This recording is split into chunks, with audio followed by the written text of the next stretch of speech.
와, 이게 어떻게 얘네들한테까지 먹힌 거죠? 나온랩이 도대체 어떻게 해외에서 먹혔는지 제가 오늘 제대로 한번 알아보겠습니다. 네, 드디어 나온랩 2기가 종영이 되었습니다. 기존 팬들은 감동을 받았고 새로 유입되는 팬들은 배가 또 늘어나는 애니였습니다. 그런데 아시다시피 해외에서 반응이 더 뜨거운 것 같죠? 해외 리액션 영상이 우후죽순 쏟아지질 않나. 원래도 인기가 많았던 IP인 건 알았지만 와, 이게 이 정도라니. 네, 그래서 준비했습니다. 나온랩이 해외에 먹힐 수 있었던 과정. 단순히 그냥 재밌어서 유명해졌다더라 라는 얘기가 아니라 정말로 과연 어떤 과정으로 인기를 타게 된 건지 구체적으로 얘기해볼까 합니다. 우선 나온랩이 해외에서 갑자기 뜬 순간들부터 확인해볼까 합니다. 너가 외국인도 아닌데 어떻게 알아? 싶을 수도 있겠지만 우리에겐 구글이 있지 않습니까? 구글 트렌드에서 솔로 레벨링을 검색하고 전 세계 단위로 보면 짜잔, 이렇게 나온랩이 해외에서 얼마나 검색됐는지 알 수 있습니다. 보시면 그래프가 확 뛴 지점이 있죠.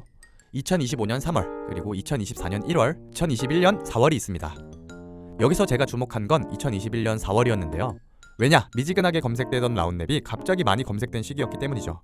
저는 이 지표를 어떻게 받아들여야 할까 고민을 하다가 구글과 유튜브에 솔로 레벨링을 검색해봤습니다. 2018년부터 2011년까지로만 날짜를 잡아서 말이죠. 그랬더니 알 수 있는 사실은 두 가지. 우선 나온랩은 찐덕후 사이에서 입소문을 타던 작품이라는 것입니다. 이것을 본 사람들은 모두 명작이라고 칭찬을 하지만 알 사람들만 알던 그런 작품이었던 것이죠. 그러던 2021년 3월 DNC 웹툰에서 단행본을 발간합니다. 네, 그렇습니다. 누구라도 감동받을 수밖에 없는 나온랩의 1권이 정식 번역으로 출판되기 시작한 것입니다. 게다가 타이밍도 기가 막혔는데요. 2020년 전 세계 사람들을 집에만 박아둔 사건이 있었죠.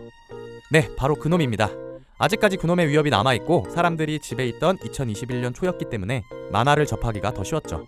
그래서인지 이 시기쯤에 나온랩을 리뷰하는 영상도 알고리즘을 탔고 레딧에서도 팬덤이 생겨서 언급이 계속 확산되었습니다. 즉 정식 번역과 활발한 팬들의 활동, 그리고 그놈까지 겹쳐서 나온랩의 해외 코어층이 탄생한 것입니다. 이후에 나온랩의 인기는 서서히 가라앉는 듯 싶다가 2024년 1월 개 큰 게 하나 옵니다. 우선 한 가지를 이야기하고 가야 합니다. 제가 계속 구글 트렌드를 사용하고 있는데요. 이 지표는 상대적인 것입니다. 가장 검색이 많이 되는 순간을 100으로 정하고 그걸 기준으로 검색량을 상대적으로 보여주죠. 그래서 2024년 전의 검색 수치만 보면 상당히 낮은 것처럼 보입니다. 하지만 중요한 사실, 2022년 기준 나온랩의 누적 조회수가 142억이었다는 것이죠. 즉 그래프가 확 뛰기 전부터도 나온랩은 인기가 아주 많았던 작품인 겁니다. 아니 그럼 2024년에는 뭐가 나왔길래 이렇게 뜬 것일까요? 네, 바로 나온랩 애니가 방영된 순간이었습니다. 넷플릭스로 나와서 보는 사람이 정말 많았죠. 여기서 중요한 건 유입이 늘었다는 것입니다. 기존 팬들은 1기에 실망한 점이 없지 않았었는데요. 하지만 생각보다 처음 보는 사람들에게 먹혔나 봅니다. 그걸 증명하듯 1기 1화가 방영된 일주일 기간으로만 잡아서 유튜브에 검색해보면 리뷰 영상들이 쏟아지죠. 기간을 단 일주일로 잡았음에도 불구하고 반응도 상당히 뜨거웠습니다. 즉 실망이 조금 있는 애니일지라도 사실 그건 알 거 다 아는 씹덕들 눈에만 보이는 거고 뉴비들의 입장에서는 우리가 처음 나온랩 봤을 때 느낀 그 감동을 그대로 느낀 것이죠. 게다가 나온랩 어라이즈까지 연달아 출시되며 애니 방영이 끝났음에도 5월까지도 인기가 좋았습니다. 그리고 마침내 2025년에 2기가 나오죠. 2기의 완성도는 더 말하면 입이 아플 정도인데요. 그걸 증명하듯 정말 뜨거운 인기를 얻었습니다. 해외 커뮤니티 중에는 레딧이 있는데요. 레딧은 태그가 마치 팬카페 같은 느낌입니다. 하나의 태그를 팔로우하면 그 태그에서 쓴 게시물을 모두 볼 수 있죠. 이런 레딧에서 솔로 레벨링은 상위 1%를 차지합니다. 이건 레딧에서만 그치는 게 아닙니다. 당장 X나 다른 해외 커뮤니티에 솔로 레벨링을 검색하면 우리의 생각보다 인기가 훨씬 많다는 걸 알 수 있죠. 물론 덕후만 있는 건 당연히 아닙니다. 나온랩의 길쭉한 작화를 비우는 듯한 짤도 돌아다니지만 원래 빠가 많아야 까가 생기는 법, 많은 빠와 까가 공존하는 게 진정한 스타 만화가 아닐까 싶습니다. 나온랩이 해외에서 뜨게 된 과정을 확인해봤는데요. 그럼 여기서 의문이 하나 생깁니다. 우리도 재밌긴 했는데 쟤네는 도대체 어떤 포인트에서 열광을 하는 걸까? 네, 이 부분은 제가 레딧과 유튜브 댓글을 보며 해외 팬들이 남긴 의견을 종합해봤습니다. 가장 핵심적인 건 깔끔한 스토리였는데요. 아, 또 그 얘기야 하고 끄시려는 분들 잠시만요. 네, 저는 조금 더 다른 얘기를 할 거니까 끝까지 봐주시면 감사하겠습니다. 나온랩의 스토리가 깔끔하다는 건 클리셰를 칼같이 지킨다는 말이 아닙니다. 다른 인물의 서사를 다루다가 늘어지고 결말이 갑자기 산으로 가버리고 주인공이 냅다 몇 년을 안 나와버리는 그런 일이 없다는 얘기죠. 정말로 나 혼자만이라는 제목에 걸맞게 성진우에게 모든 집중을 쏟아붓습니다. 그래서 우리는 성진우의 뜨거운 감정, 성진우의 과거, 서사만 이해해도 작품에 몰입하게 됩니다. 오히려 다른 인물들만 나오며 집중이 분산되는 것보다 훨씬 낫죠. 게다가 해외 히어로물들이 갖는 불만 요소가 제거되었습니다. 어떤 불만 요소냐고요? 네, 바로 도덕성입니다. 아, 잠깐. 네, 제가 막 PC 젠더 이슈 이런 거 말하려고 하는 게 아닙니다.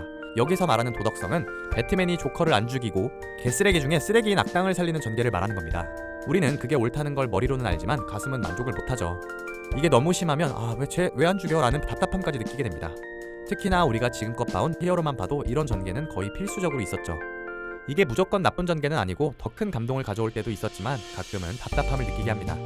근데 나온랩은 그런 거 없다. 네, 누가 봐도 싸가지 없고 인류에 바닥난 김철을 갖다 썰어버리고 제주도를 엉망으로 만든 개미를 박살내는 모습을 보면 우리는 사이다 100개를 마신 듯한 시원함을 느끼죠. 아마 해외 히어로물을 보고 자란 해외 팬들에게는 나온랩의 사이다가 더 새롭고 신선하게 다가오지 않았을까 합니다.